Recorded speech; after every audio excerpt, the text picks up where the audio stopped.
Chapter की शुरुआत में हमें दिखाते हैं कि उमी और काजुया एक रेस्टोरेंट में बैठे हुए थे। फिर उमी कहता है कि बात करने के लिए समय निकालने का बहुत बहुत शुक्रिया। तुम क्या पीना चाहोगे? इस पर काजुया कहता है कि मैं एक कप कॉफी लूंगा। फिर उसके बाद उमी एक वेट्रेस को 2 कॉफी लाने को बोलता है। फिर वो अपने फोन में एक मैसेज चेक करता है और काजुया उसे देखकर अपने मन में कहता है, सीरियसली वो किस बारे में बात करना चाहता है? उमी खास तौर पर समय निकाल कर यहाँ पर आया है। मैं इस बेहद हैंडसम बंदे के साथ अकेला हूँ। ये मुझसे आखिर क्या चाहता होगा? उसने कहा था कि ये बात मिजुहारा से रिलेटेड है। अगर सच में ऐसा है तो क्या वो यहाँ पर वाहवाही करने आया है? हो सकता है कि उसने मिजुहारा के साथ सब कुछ सेटल कर लिया हो और अब वो मिजुहारा की जगह यहाँ पर फाइनल गुड बाय कहने आया है। नहीं नहीं, हमने कॉल पर 11 तारीख के लिए अपनी डेट फिक्स की थी। ऐसा बिल्कुल नहीं हो सकता। इसके बाद हमें दिखाते हैं कि वो वेट्रेस उन दोनों के लिए कॉफी लेकर आ जाती है और उमी उस वेट्रेस को थैंक यू कहता है। और उसके बाद काजल फिर से उमी को देख के अपने मन में फिर भी सामने से देख के लगता है कि वो वैसे कूल सा जवान लड़का है। क्राउड फंडिंग के दौरान उसने मेरे लिए भी यही रीट्वीट किया था। वो बहुत ज्यादा हैंडसम है, लेकिन फिर भी वो घमंडी जैसा नहीं लगता। ओवरऑल वो एक अच्छा इंसान लगता है। इसमें कोई हैरानी की बात नहीं है कि वो बहुत पॉपुलर है। मूवी तो गाने में भी बहुत अच्छा है। अरे यार, अंदर और बाहर से अट्रैक्टिव दिखने वाले लोग, मुझ पर एक एहसान करो, बस यहाँ से गायब हो जाओ। मेरा आत्मा संबंध बहुत तेजी से नीचे गिर रहा है। फिर इसके बाद काजुया को भूमि का कन्फेशन याद आता है। फिर उसके अंदर का सिर जाग जाता है। वो अपने मन में कहता है, मुझे पता है उसने अपनी फीलिंग्स मिजुआरो को बताई है। इसमें कोई खौफ नहीं है कि वो मेरा राइवल है। मैं अपनी सावधानी नहीं छोड़ सकता हूँ। इसके बाद उमी काजुया से पूछता है कि तुम्हारे और मिजुहारा के बीच में क्या रिलेशनशिप है? तुम दोनों के बीच आखिर सब कुछ कैसा चल रहा है? सीधा मुद्दे की बात सुनकर काजा काफी ज्यादा हैरान हो जाता है। और फिर उसके बाद वो मूमी से कहता है कि इसका क्या मतलब है, तुम क्या ना कर चाहते हो?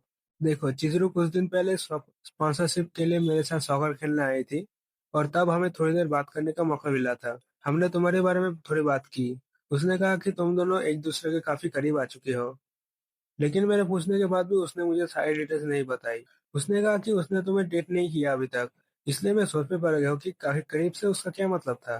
फिर इसके बाद उम्मीद डायरेक्ट काजुआ से पूछता है, क्या तुमने उसे किस किया? ये सुनकर काजुआ को मिजुआरा के साथ अपनी किस याद आती है। इसके बाद काजुआ सोचता है कि मैं समझ गया, उसने मिजुआरा से इस बारे में बात की होगी, लेकिन मिजुआरा ने इसे कोई सही से जवाब नहीं दिया। इसलिए अभी यहाँ पर डिटेल हासिल करने के लिए आया है। ये सच में मेरा राइवल बन के यहाँ पर आया है। इस बार काज़ा उमी को बता देता है कि उसने मिज़वारा को किस किया है। ये बताकर काज़ा अपने मन में कहता है, मैं उम्मीद करता हूँ कि ये बात सुनकर वो मुझसे नाराज नहीं होगा। आखिरकार ये सच है। लेकिन हैरानी की बात ये है कि उमी ये जानकर मुस्कुराते हुए कहता है, क्या तुम दोनों ने सच में किस किया है? वाह, मैं समझ गया। ये तो यकीनन करीब होना दिखाता है। लेकिन फिर भी तुमने किस किया और तुम डेट नहीं कर रही हो? ये तो बहुत अजीब लगता है। लेकिन अब मुझे समझ आ गया है, तुमने उसे किस किया। उसे किसी को किस करते हुए इमेजिन करना थोड़ा मुश्किल है। ये सुनकर काजुआ समझ जाता है, मिज़ोरम ने अभी तक उमी को किस नहीं किया है। फिर उमी काजुआ से कहता है, मेरा मतलब, चिज़ुरू बहुत ही अजीब लड़की है। क्या तुम्हें ऐसा नहीं लगता? जब मैं किसी लड़की से पूछता हूँ तो ज्यादातर लड़कियां मेरे साथ डेट पे चलने के लिए तैयार हो जाती है। 2 दिन बार मिलने के बाद चीजें काफी हद तक रोमांटिक डायरेक्शन की तरफ चली जाती है।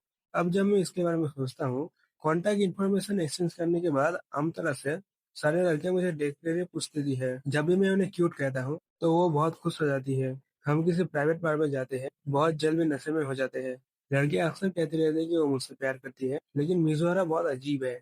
ये सब सुनकर काजुआ सदमे में आ जाता है और काजल अपने मन में कह रहा है कि ये बंदा आखिर कहना क्या चाहता है। लड़कियां उसे खुद डेट के लिए पूछती है, सिर्फ 2 3 बार मिलने के बाद वो रोमांटिक हो जाती है। जिंदगी में कभी भी मेरे साथ ऐसा नहीं हुआ। मुझे पता है कि यहाँ पर क्या हो रहा है। बेसिकली वो पॉपुलर होने की वजह से रियलिटी से अपनी ग्रिप खो रहा है। वो एक ऐसे अमीर बंदे की तरह है जिसने पैसे की समझ खो दी है। मुझे ऐसा बिल्कुल भी नहीं लगता कि मैं उसे किसी भी एक चीज में रिलेट कर पाऊंगा। हम दोनों बिल्कुल अपोजिट है। इसके बाद उम्मीद कहता है कि खैर, अब मैं समझ गया, अब मुझे वापस जाना चाहिए। माफ करना, लेकिन मेरा साटोगाया में एक ड्रामा का शूट है। इसके बाद हमें बाहर का सीन दिखाते हैं और उसके बाद उमी वहां से स्टेशन जाने लगता है। और फिर काजा अपने मन में सोचता है, क्या बस इतना ही था? मैं और कुछ सुनना चाहता था। क्या ये उमी ये सब इस चीज के लिए इतनी दूर आया था? मुझे अब भी समझ में नहीं आया। उसका कॉल आखिर ठाक है। मुझे यकीन है कि वो मुझे दुश्मन की तरह नहीं समझेगा, लेकिन मुझे इस पे कोई शक नहीं है कि वो मिजुहारा को पसंद करता है।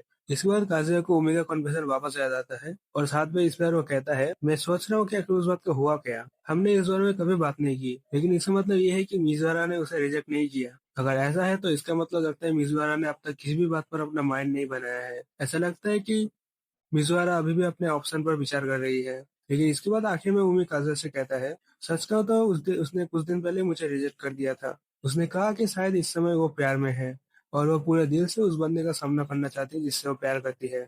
वो सच में बहुत अजीब लड़की है। सर से लेकर पैर तक वो बिल्कुल परफेक्ट है, मानो कि उसमें एक भी खामी ना हो। लेकिन उसने जरूरी डिटेल को अवॉइड कर दिया था। मैंने सोचा शायद अब भी मेरा चांस है, लेकिन आज तुमसे बात करने के बाद मुझे लगता है कि अब मुझे हार मान लेना चाहिए। मैं तुम्हें सपोर्ट करता हूँ काजुया। मुझे दिखाओ कि चिज़ुरो जब प्यार में होती है तो वो कैसी लगती है। ये कहकर उमी काजुया को बाय बोलकर वहां से चला जाता है और ये सब सुनकर काजुया मन ही मन खुश हो रहा होता है। फिर उसके बाद हमें काफी समय के बाद सुमी का सीन दिखाया जाता है, जो इस बार भी काजुया का बर्थडे प्रेजेंट ले रही है और उसे देने के लिए तैयार बैठती है, और इसी सीन के साथ ये चैप्टर भी खत्म हो जाता है।